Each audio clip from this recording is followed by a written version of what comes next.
anak-anak Ibu kelas 7, kembali lagi kita di pelajaran Bahasa Indonesia. Pada pertemuan kita kali ini, kita akan belajar Bahasa Indonesia bersama Ibu NB. Nah, pada kali ini kita akan membahas yang namanya cerita fantasi.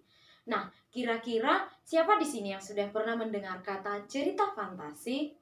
Apa yang dimaksud dengan cerita fantasi?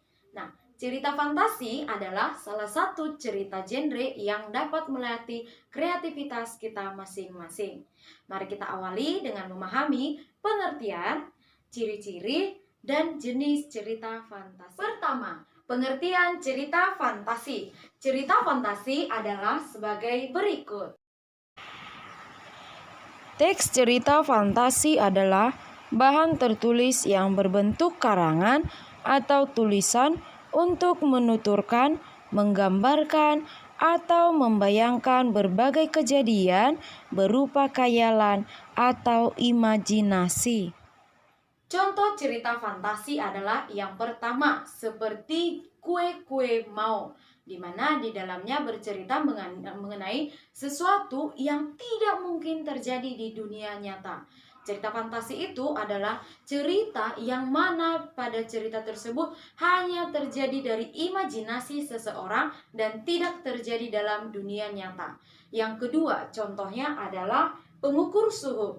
Bagaimana mungkin bisa dalam menu pikiran kita muncul pengatur suhu? Misal, kita ingin cuacanya panas, maka kita putar suhu menjadi panas, atau kita mau cuaca salju, maka kita putar suhu salju. Itu adalah segala sesuatu yang tidak mungkin dapat terjadi di dalam dunia. Kita belajar mengenai pengertian cerita fantasi, maka mari kita beralih kepada ciri-ciri cerita fantasi. Yang pertama, ciri-cirinya adalah memiliki tokoh yang unik. Yang kedua, ciri-cirinya adalah cerita bersifat fiksi. Seperti yang saya katakan tadi, fiksi itu adalah sesuatu yang kenyataannya belum dapat dipastikan. Berikutnya, ciri-ciri cerita fantasi adalah memiliki keanehan, keajaiban, dan kemisteriusan yang mana tidak pernah terjadi dalam dunia nyata atau dunia kita saat ini. Berikutnya adalah ide cerita. Ide cerita dalam cerita fantasi merupakan daya hayal, imajinasi dari si penulis. Setelah kita mempelajari ciri-ciri cerita fantasi, mari kita kenali jenis-jenisnya. Yang pertama, berdasarkan kesesuaian kehidupan nyata yang terbagi menjadi dua, yakni cerita fantasi total dan cerita fantasi irisan. Kemudian yang kedua, berdasarkan latar cerita yang terbagi lagi menjadi dua.